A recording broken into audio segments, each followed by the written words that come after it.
अस्सलाम वालेकुम मेरे बहन और भाइयों। चंद दिन से मैं अपनी मसरूफियात से कुछ टाइम आप लोगों के लिए भी निकालता हूँ। वो कि मैंने पहले भी कई दफ़ा कहा कि मेरी आवाज़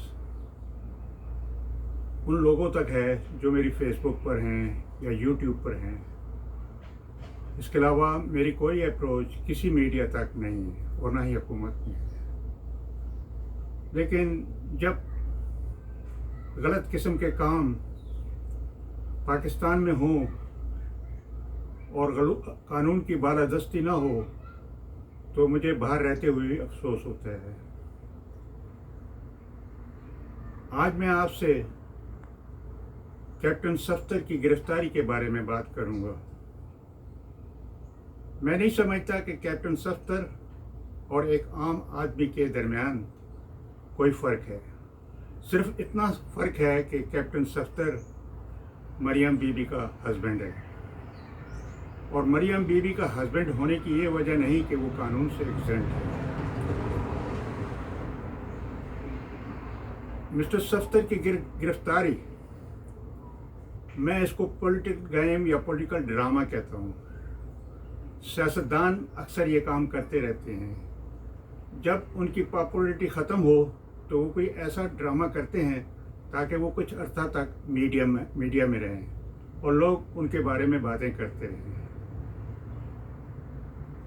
हस्ब इख्तिलाफ 2 जलसों में इतनी कामयाब नहीं हुई जितना को उनको ख्याल था। अब उन्होंने सोचा होगा कि मीडिया पर किस तरह हो, लोग किस तरह हमारे बारे में बातें करें, अच्छी करें या बुरी करें, बहरहाल हम टू द टॉपिक हों। तो उन्होंने ये कुर्बानी देने के लिए उन्होंने कैप्टन सफ्तर का इंतखाब किया और उससे गलत काम किया। कैप्टन सफ्तर जब ललकार रहा था और शोर डाल रहा था और बहरहाल क्या क्या कर रहा था, उसके इर्द गिर्द लोगों ने उसे मना किया, लेकिन कैप्टन सफ्तर ने उनकी बात ना सुनी। हो सकता है कि वो अपनी वाइफ को भी बताना चाहता हो कि देखो मैं कितना तुम्हारा मुहिब वतन हूँ, तुम्हारे लिए क्या कुछ कर रहा हूँ। और अक्सर औरतें इस किस्म के मर्दों को पसंद करती हैं। बहरहाल ये उनका ज़ाती मसला है। अब जो पुलिस ने इस सिलसिले में कार्रवाई की है, मैं समझता हूँ कि वो एक सही कार्रवाई थी और अंडर द लॉ थी।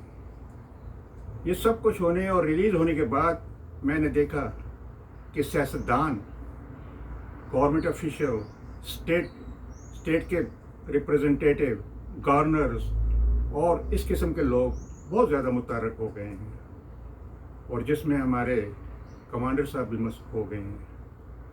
मेरी समझ में नहीं आती कि ये कितना बड़ा मसला था कि ये पूरी की पूरी मशीनरी काम छोड़ के मिस्टर सफ्तर की गिरफ्तारी में बिजी हो गए हैं। अगर आपको पुलिस को डिफंड करना है, पुलिस से पावर लेनी है, तो पुलिस की जिम्मेदारी ख़त्म हो जाएगी। पुलिस की क्या ज़रूरत है? होने दे लॉ एंड ऑर्डर, पहले भी होता रहा है, अभी भी हो। लेकिन अगर मौजूदा हुकूमत ये कह रही है कि हम इन चीज़ों को ख़त्म करेंगे, तो फिर मेरा ख्याल में कि हुकूमत को ये काम सख्ती से करनी चाहिए। कोई एग्जाम्पशन नहीं होनी चाहिए कि मुश्ताक के लिए कौन सा कानून है और सफ्तर के लिए कौन सा कानून है। सफ्तर के लिए भी वही कानून होना चाहिए जो मुश्ताक के लिए है। जिस तरह मुश्ताक को कोर्टों और अदालतों में ट्रीट किया जाता है, इसी तरह सफ्तर को भी किया जाए। लेकिन बहरहाल मैं समझता हूँ कि उसकी एग्जाम्पशन है क्योंकि वो मरियम बीबी का हस्बैंड है। और अगर इस किस्म के फैसले अदालतों के अलावा पॉलिटिशियन और स्टेट गवर्नमेंट करेंगी तो फिर मैं समझता हूँ अदालतों की भी ज़रूरत नहीं है। वही सिस्टम ले आए जो वडेरे बैठा करते थे, फैसले करते थे। लेकिन ये गेम कब तक चलती रहेगी? इस सिलसिले में हुकूमत को भी मुतहर्रिक होना चाहिए क्योंकि वो वक्त ख़त्म हो गया कि वाइट फ्लैग लेकर आप पीस की बात करेंगे। पीस की बात तो उस वक्त होती है, कहते हैं कि जब तुमसे तू होने लगा, जब तू हो गया तो फिर कोई ऐसी बात नहीं। फिर आप एक्शन हो, لا کو فالو کریں اور ہر آدمی جو گلٹی ہے اس کو پنش کیا جائے۔ میں نے دیکھا کہ اس معاملے میں پاکستانی بھی، عوام بھی بہت متحرک ہو گئی ہے، اور وہ اس طرح کر رہے ہیں، اس طرح ایکشن کر رہے ہیں کہ اتنی بڑی غلطی ہو گئی ہے کہ جس کا کوئی حل نہیں ہے۔ یہ کوئی بڑی غلطی نہیں ہے۔ میں نے پہلے بھی کئی دفعہ کہا کہ میرے دوستوں، میری بہنوں، یہ لیلا اور مجنو کی کہانی ختم کرو اور ایک باشعور پاکستانی ہونے کا ثبوت دو۔ جو لوگ اس قسم کی باتیں کرتے ہیں، ایگزیمشنیں لیتے ہیں، وہ نہ تو آپ کے مخلص ہیں، نہ وہ پاکستان کے ہیں، اور نہ وہ کسی قسم کا قانون فالو کرتے ہیں۔ بہرحال آپ لوگ اگر باشعور ہیں تو آپ اس بات کا اعلان کریں کہ پولیس نے جو کام کیا ہے وہ بالکل صحیح کیا ہے، اور اگر پولیس کو پاور نہیں دی جاتی تو پھر پولیس کی ضرورت نہیں ہے۔ ہم ہوم لا بنا لیں، جس طرح دل چاہتا ہے کریں، لیکن میں سمجھتا ہوں کہ یہ کام حکومت اور اسٹیٹ کے لیے بھی پرابلم بنے گا۔ اس لیے میں ان لوگوں سے جو کہ ذمہ دار ہیں ان سے درخواست کرتا ہوں کہ آپ مہربانی کر کے اپنے آپ کو مسٹر صفدر کی گرفتاری سے ایک سائڈ پہ کر لیں، ایکسیمپٹ کر لیں، قانون کو اور پولیس کو اس کے خلاف کارروائی کرنے دیں۔ اگر آپ ایسے نہیں کرتے تو میرا خیال میں یہ پاکستان کی کہانی اتنا عرصہ نہیں چلے گی۔ جہاں لا اینڈ آرڈر نہیں ہوگا، غریب آدمی کو انصاف نہیں ملے گا، تو پھر خدائی حافظ، کیونکہ اس کے بعد اور کوئی ایسی بات نہیں۔ آپ دوسرے لوگوں کو دیکھیں، باہر کے ملکوں کو دیکھیں، اگر کوئی منسٹر اگر ذرا بھی غلطی کرتا ہے تو اس کو سزا دی جاتی ہے۔ ہو سکتا ہے کہ میں آپ کو یہ جو مثال دے رہا ہوں آپ نہ پسند کریں، کیونکہ آج کل پاکستان میں یہودیوں کے خلاف ایک بہت بڑی مہم ہے۔ اسرائیل کے وزیر اعظم نے، اسرائیل کا یہ قانون ہے کہ آپ ملک سے باہر ایک پیسہ کسی بینک میں نہیں رکھ سکتے۔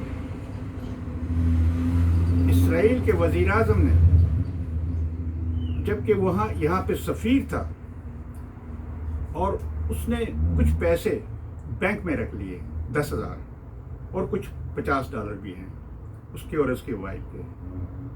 اس کے بعد وہ اسرائیل کا وزیر اعظم بن گیا، لیکن وہ پیسے ان کے اکاؤنٹ میں امریکہ میں پڑے رہے۔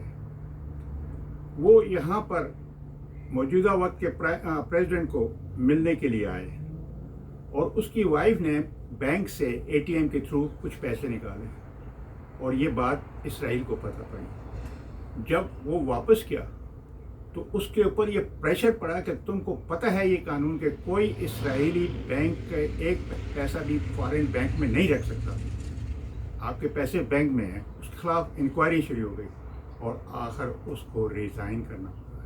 یہ ہے انصاف ان لوگوں کا جن لوگوں کے بارے میں ہم برا سمجھتے ہیں، اور ہم اللہ معافی دے۔ بہرحال آپ لوگ اس بارے میں سوچ لیں، اور میں سمجھتا ہوں کہ مسٹر صفدر کے خلاف کارروائی کی جائے، اور میں اگر اس کو بری کیا جاتا ہے تو میں اس فیصلے کو کنڈیم کروں گا۔ بہرحال میں آپ سے اجازت چاہتا ہوں۔ مجھے اس وقت تو یہ نہیں کرنا تھا، لیکن میں دیکھ رہا ہوں کہ میڈیا پر ایک دھوم مچی ہوئی ہے، اور میں اس کے ساتھ ہی اینکرز جو میڈیا ہیں ان سے بھی درخواست کرتا ہوں کہ وہ اپنا وقت اس پہ نہ ضائع کریں، چاہے وہ جس پارٹی کے سائڈ پہ ہیں، اپنا بھی وقت نہ ضائع کریں اور عوام کا بھی نہ وقت ضائع کریں۔ اور میں عوام سے درخواست کرتا ہوں کہ آپ باشعور ہو کر صحیح فیصلہ کریں۔ میری طرف سے آپ کو اجازت ہو۔ خدا حافظ۔ پاکستان زندہ باد۔